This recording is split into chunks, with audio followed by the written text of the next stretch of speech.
Hi guys, my name is Evgenii Park, and in today's video I wanted to share my creative process for creating concept art in 3D, straightly in 3D in ZBrush.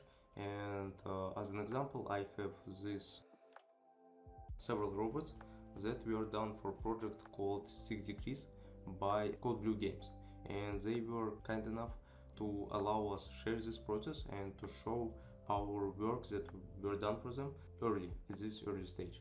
So initial goal for this task was to create several sketches of different robots, and main style was kind of like guided by my old work that were found by client on my ArtStation page.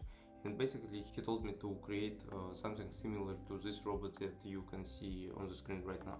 And the thing is that I was inspired heavily when I was creating this robot for another project. I was inspired by Star Wars, and Star Wars, they have different robots. They have a lot of films and games and other media products, right? And in all of them you can see these funky robots that often almost like characters, not like main character, but maybe in some movies they are. But yeah, basically these robots, they are not just like robots for someone to shoot. They often, these robots, they are like with interesting not only design but background, characters and voices, and basically, you know, if you watched any Star Wars movies. So yeah, basically my main inspiration at that time was these robots, and I kind of like tried to stick to the same inspiration for this task as well, because this task basically kind of like replicated task before for other project. So I've gathered several references on my Purif board, as you can see, and I have these robots from old movies, from new movies, yeah, basically different styles, different characters from the movie. And also I have these robots as well. They are not the same kind of like type of robot, meaning they don't have like humanoid limbs, right, legs and arms, but when we're talking about design and visual style of Star Wars, we're talking about like shapes, I think colors, and this overall approach to design, right? So I also collect these references as well of these little cute robots. And also I've gathered several screenshots from the early build of game called 6 Degree, as I said before, and this game kind of like these screenshots, these references, they were helping me to stick to I should say like main vibe of the game, of the art, and main kind of like approach to colors, because you can see that characters and basically these four screenshots, they have very vibrant colors, and you can see amount of details on for example on the costume of main character, right? You can see how much detail you should put, and how much or like overall style, right? That there's not too much details, there's not like too many surface details, but shapes, they are divided like quite often by medium shapes, medium kind of like chunks. So I've tried to keep this in mind approaching this task as well. At the beginning stage, I created 5 sketches, right? And 5 sketches took me, I don't remember exactly, but it was maybe like 9 hours or maybe 10 hours, something like that. Basically, hour and a half or 2 hours per sketch. Kind of like try to guide you through time lapse, right? And I will narrate it. And if I see something that need to be shown like in ZBrush, I'm gonna stop the video and I will show it in ZBrush. So yeah, basically you can see that I've started from main shapes, main kind of like I need something to work on. I need something to be in the scene, and when I start this kind of task, I need only shapes at the beginning. I think only about silhouette, I think only about main proportions, so I don't think about like details, I don't think about colors, I don't think about like basically anything. And you can see that I use often this brush called curve trim shape, I believe it called. Let me show it to you.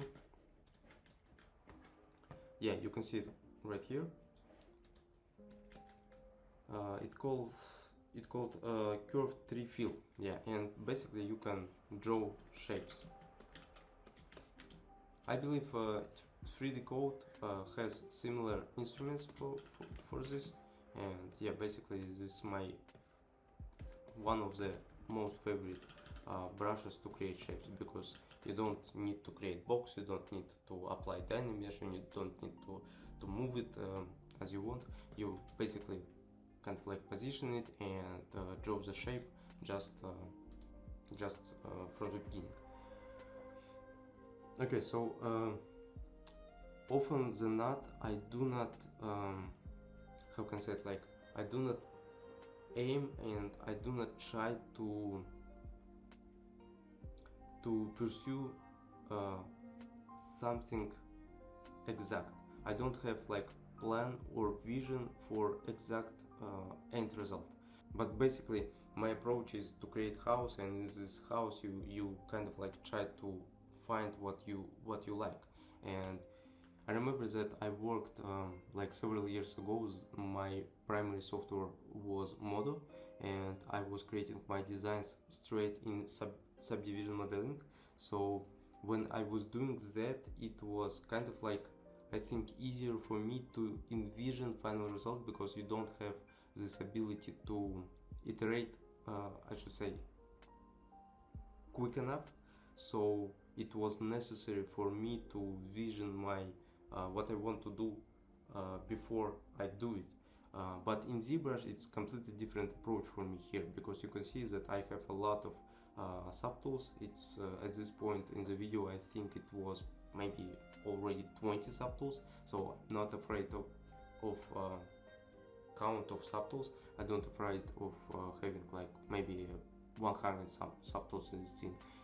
At least as soon as I kind of like see the importance of each subtool, I don't mind it to be like divided from each other. So basically you can see that we already 20 minutes 30 minutes in the video, and I've already done first sketch, and I believe that this one first initial sketch took me almost an hour, not more than an hour, and I think it's kind of like quite quick to get concept going, to get this initial idea. So also you can see that I've tried to block my colors as well, and actually these colors, they are different from end result, because I will I think in the video in the future I'm gonna reiterate my colors to these final colors, as you can see right here. And basically recently I've started to use vertex color, and I've started to apply colors to my concepts, because before that I didn't think that it was so important, because I thought that I need to focus my attention only on shapes, on dynamic of shapes, on silhouette, and on proportions, and overall like feeling of character. But now I think that it is quite important to try to sell your concept, and if you want to sell it quite quickly from the first glance, if you want to attract viewer or client attention to some aspects of the concept, you need to have color, because color is quite important. You can highlight focal points of your concepts, you can highlight like interesting parts of the concepts, and you can kind of like unify it and make it whole using colors. Because if you use like a couple of colors with some only one accent color, it's kind of like already brings whole parts, whole subtools to one basically to one piece. Yeah. So from this point, I believe I started to create second variation, and for me, process is always like that. I create first concept from scratch, and second one is always kind of like how can I say it? I duplicate it basically, and I start second variation from first variation. That way I don't spend too much time on doing the same. Basically, if I have one set of arms, I reuse it, especially if I do it in one session, if I do my concepts in one session. And it also gives me this kind of like starting point for me to see the initial first idea, and that I need to change it as far as I can. I believe that if you do several sketches, right? If a client asks you to create several sketches, I've noticed kind of like in this industry that some concept artists, they prefer not to change ideas and not to propose like completely different ideas from each variation. And there's variation might be like some concept artists, they can create like 20 different concepts, right? But these concepts basically they are similar, and only details are like different from each other. I definitely understand that it might be the case for the project if it's in development for quite some time, because you kind of like try to find ideal points that you want to present in different variations. But for me, it is important to make drastic changes in each concept in order to show like differences between them. So for this robot, I kind of like tried to choose this idea of robot to be a little bit more silly, I should say, like you see in Star Wars often. And you can see that on my preview you have this brown one eye robots, and I was trying to chase kind of like similar silliness, similar proportions, not like similar to exact reference that you can see on my screen, but kind of like feeling that this robot, it's not like super lengthy, it's not like super dangerous looking, right? It's more like serving robot, or maybe kind of like technician robot that you don't basically. I don't want the viewer to be kind of like afraid or to think that this robot has military goals or tasks to do. Yeah. You can see that I've blocked my colors pretty early on this one, and yeah, basically when I do details on this early stage, I do them very rough. I do details very rough and very kind of like focusing on the speed only. And you can see even shapes, I just move them using back face mask. Let me show it to you as well. So yeah, basically I believe this second one was created under hour and a half, and when we're talking about details, I use layer brush. You can use intensity, you can use square alpha if you want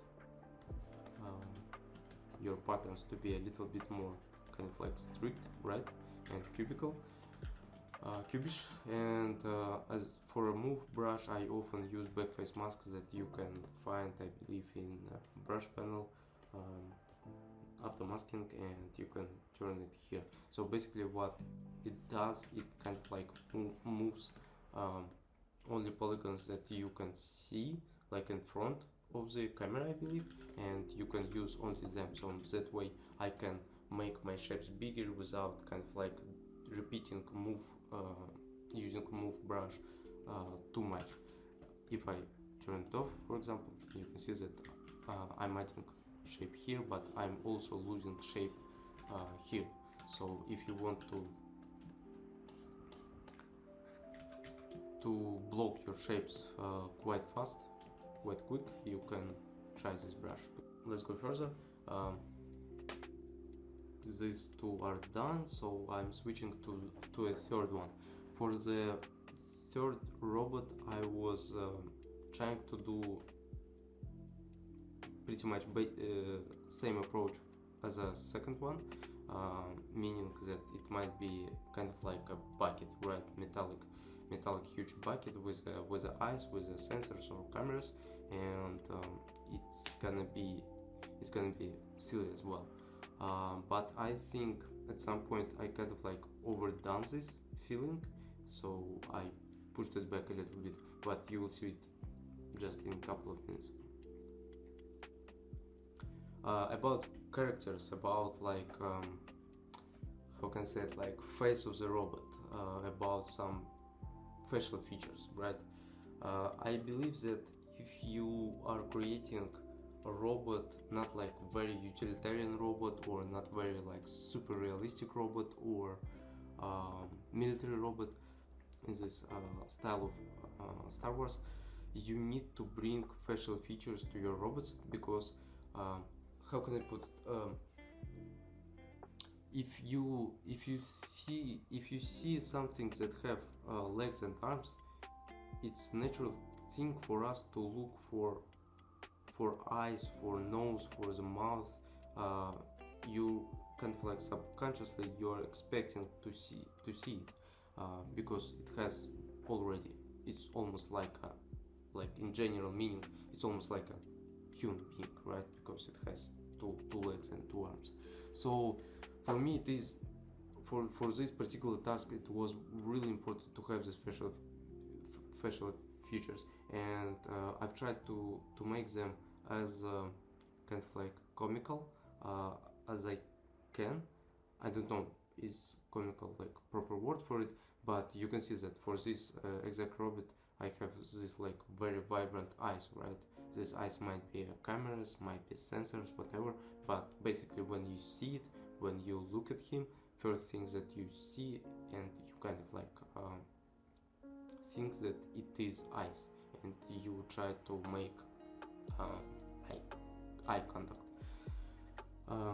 Okay, so yeah, basically there was a moment that I kind of like thought that I might be done with these silhouettes, with this proportion, but you can see that these proportions, they are too kind of like childlike, because it has huge head, it has very small torso, it has kind of like so length of the torso is the same length as the length of the arms and legs, so it's almost like a too cartoonish, right? Too cartoonish. So here you can see that I've kind of like tried to pull this feeling back by scaling down the head and making my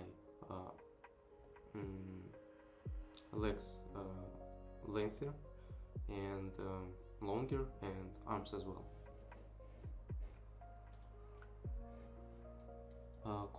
Color variation, color breakdown here as well, and also for the color, when I operate with colors, I often use decals, I use alphas to make interesting patterns or interesting kind of like warning signs, or decals, basically decals with descriptions of some parts, or yeah, basically anything to make it a bit more interesting to look at.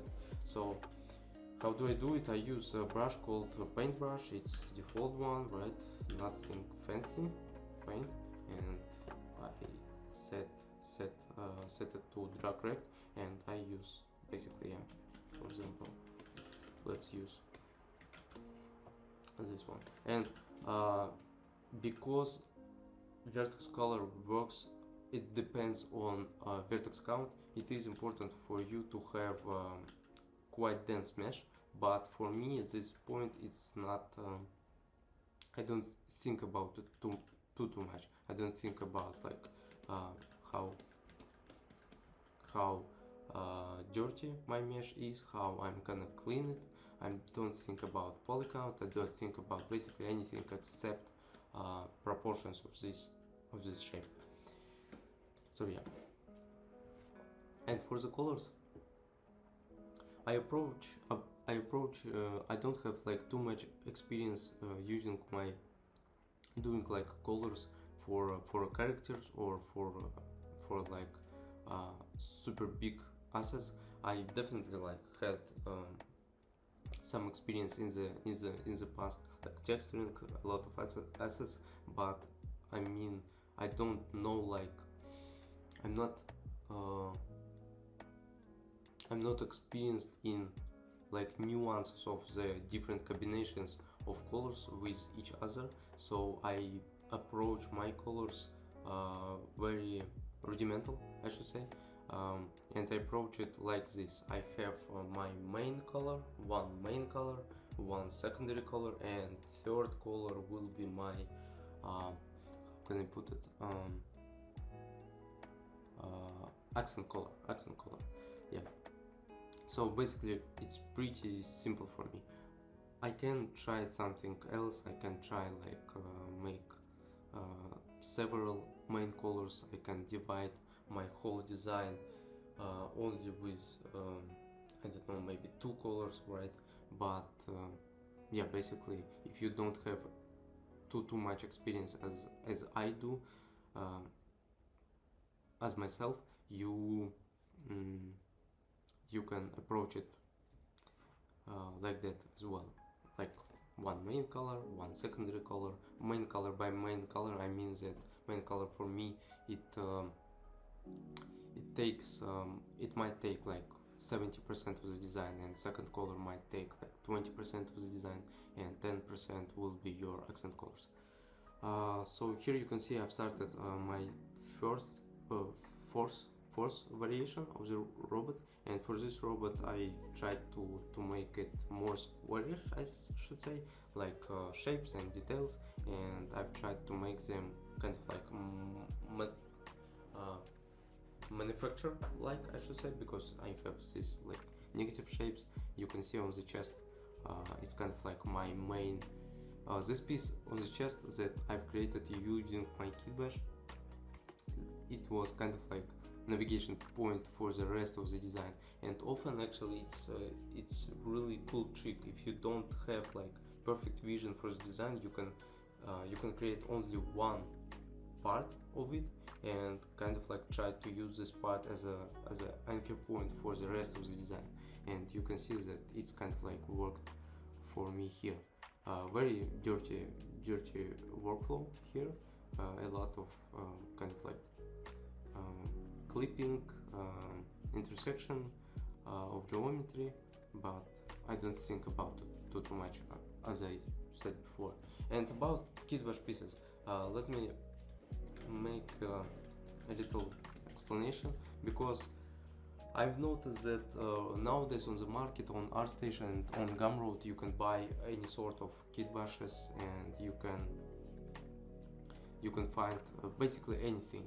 And many people artists who make these Kitbashes, they create them, they kind of like create them in small collections, in kind of like theme like packs, right? For example, if you need door handles, let's say if you are looking for door handles Kitbash, you're gonna find exact same Kitbash, and it will consist only of door handles, like 20 of them, for example. And when you buy these Kitbashes, you basically have a lot of repetitive stuff. You have a lot of the same, but different in details. You more often need like just a shape to give you an kind of like starting point. If I have here this stuff, right, this Kitbash piece, it's actually part of the different robot that were done like previously, like several years ago. But when I use this part of the robot, you can see that I have kind of like a head here, I have kind of like a chest here, right? So it's a complete piece for your next design, you might assume. But I don't use this piece like that. I might add it to my scene, and after that I can hit after groups and I can pick only like several parts of it, right?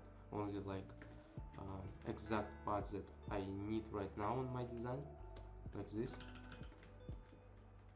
and the rest of it I can delete, and basically boom, I have only these parts. So I'm gonna use only this part of the Kitbash, and I'm gonna use it as a part of my body, for example, right? I can rotate it, I can scale it, and even I can kind of like modify it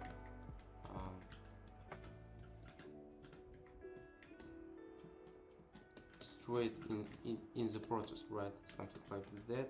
I can also add I don't know, let's add something else. If I want, for example, add some cameras, I can use this piece as a solution, right? I can use this piece as a solution. I can kind of like add it here, and that's it, it's done. But it's often, for me, it doesn't work like that. So I always change the proportions, I always change something, I always change kind of like detail itself, like this. So for me it might be only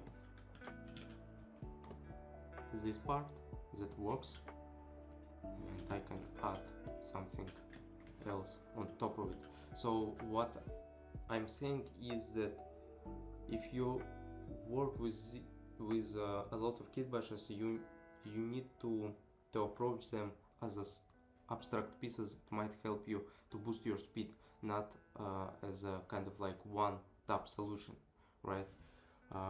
And I think it's kind of like depends on the software, because I remember that when I was working in polymodeling, using polymodeling pipeline for my concepts, it was very hard to change kitbash pieces, because you have polygons, you have often you have very hard topology to deal with. You have like subdivision, for example, or as you can see here, this kitbash piece was done by me using booleans, so it's really dirty. It has really dirty topology. So if I was doing this stuff in Blender, for example, let's say, it's kind of like might be hard for me to change this piece, because you have to deal with a lot of topology. But in ZBrush it's not the case, because I can use Dynamesh basically on everything, and I can change any shape at any time, at any moment. So it's kind of like benefit and huge positive for me using ZBrush, and it's actually one of the reasons why I switched from Blender, from polygonal modeling, from Modo several years ago, to ZBrush. Okay, so let's go further.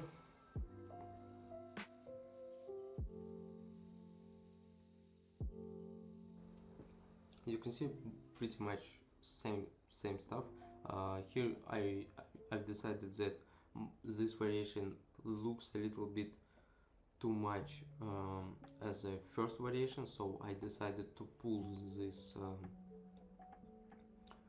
to make screenshot on my working canvas of first variation, because I wanted to make this variation in terms of shape as different as possible from the first variation. So yeah, I kind of like needed to keep it under my vision in order to achieve this goal. A little bit of planar brush, a little bit of kitbash pieces, and yeah, I think it's almost done. You can see primarily I try to hit only front front angle of the design first, and after I kind of like happy with the angle, with the front angle of the design, I try to find weak points that I don't like in different angles. At that moment, if I'm happy with the front view, I try to find parts that I don't like in side view or in back view. So yeah, basically it's kind of like a life hack as well. If you want to create your concepts fast, you don't need to rotate your model too much, right? You don't need to focus at the same time on the front view and on the side view and on the back view and on the quarter view, because if you do, your design will be much more how can I say it, like maybe solid in general and more interesting, I guess, from different angles, but you will invest a lot of time if you rotate your design too much. So I don't do it often. I kind of like focus on the one view of the design at the time. So I'm gonna skip creation process of the second iteration of kind of like polishing phase, because it will be part of the next video. So let's focus only on quick sketches, only on first iterations in this video.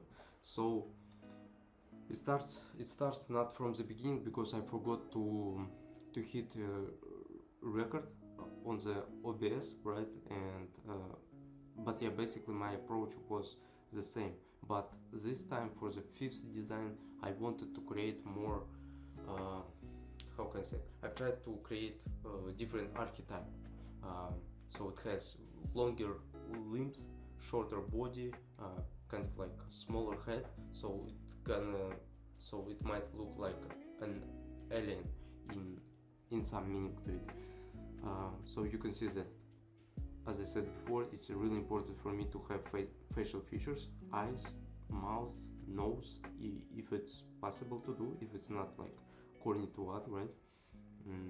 Here you can see that I have a lot of kitbash pieces. I add kitbash piece, I cut it, trim it, I delete unnecessary stuff, I move it, and basically you have fresh design if you use your kitbash pieces as I often approach it. Symmetry and symmetrical stuff is very important for your design, and I remember that some people told me that when I was giving feedback someone, I was told by this person that he was trying to make his designs as asymmetrical as possible, because he thought that symmetry is kind of like killing this aspect of interest. At some angle, if you look at it, if you think about it, it is true. So you don't want to make everything symmetrical. For these sketches, for me it was the case. I've done everything symmetrical because I wanted to do it as quick as I could. So basically symmetry is kind of like multiplies your design work that requires for you to do kind of like 2 times, right? It's doubling of your work if you do a symmetrical design. But I started to talk about it because I wanted to say that if you want to make your stuff quick, you often kind of like try to make this try to do this life hack, try to mirror it not only left and right side, but you can try to mirror it like bottom and the top side as well. Doing this, you kind of like solve whole design like in couple of clicks, because you have top design, you have bottom design already done, and what you need to do next is make it asymmetrical after you made it symmetrical first. That way it's much more easier for you to kind of like to make something to work on, right? Because for me it is really important. I can create like something from the empty, something from the air. I need something to be as my starting point. So kitbash pieces really important for me, and all kitbash pieces that I use, in this time lapse, they were done by me previously. I don't use someone else Kitbash pieces because I think that they are how can I say it, like it's almost for me it's important to remember each part and how I was creating each part of the Kitbash, each Kitbash piece previously in the past, because I know how I can manipulate it, how I can grab some parts of it. Yeah, so basically let me show another example.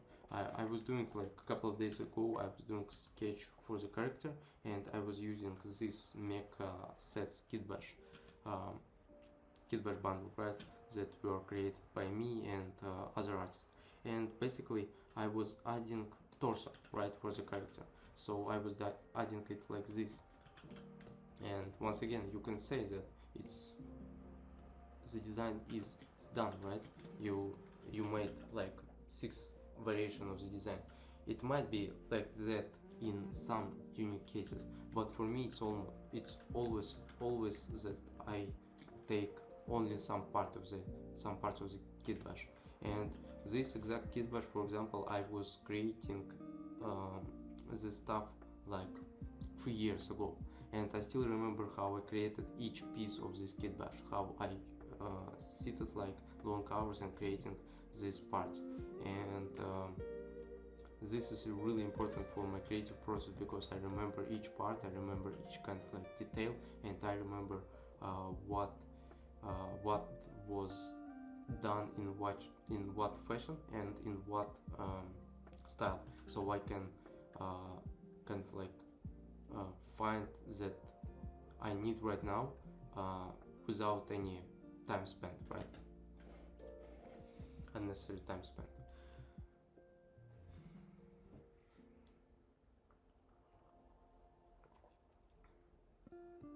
Okay, so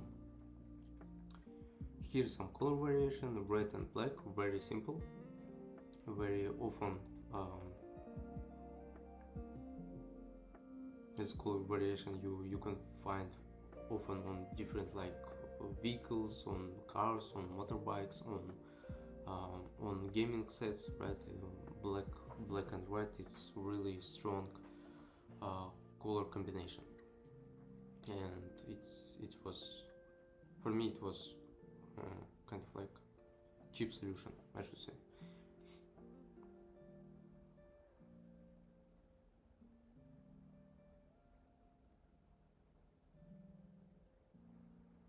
Some polishing, a little bit of details, and here actually I believe it's also starting point of yeah, it's definitely, it's so here in this part of the video I already started to create second iteration, and I can show to you how it's turned out, but the process and narration I'm gonna do in the next video.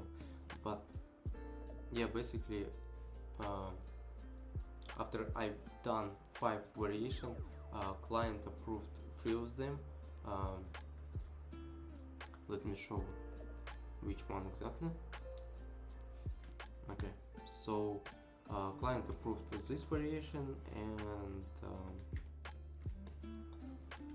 this variation, and I believe this one. Yep. So he told me that these 3 variations, they are good to go to a next step, and next step for me is second variation. Not variation, iteration. I call this process, I divide this process to iteration, because first iteration is a sketch for me, and second iteration is polished version of the sketch, and third iteration is like final, almost like high poly for the game asset, right? So first iteration might take, for me in my case, it's always like that.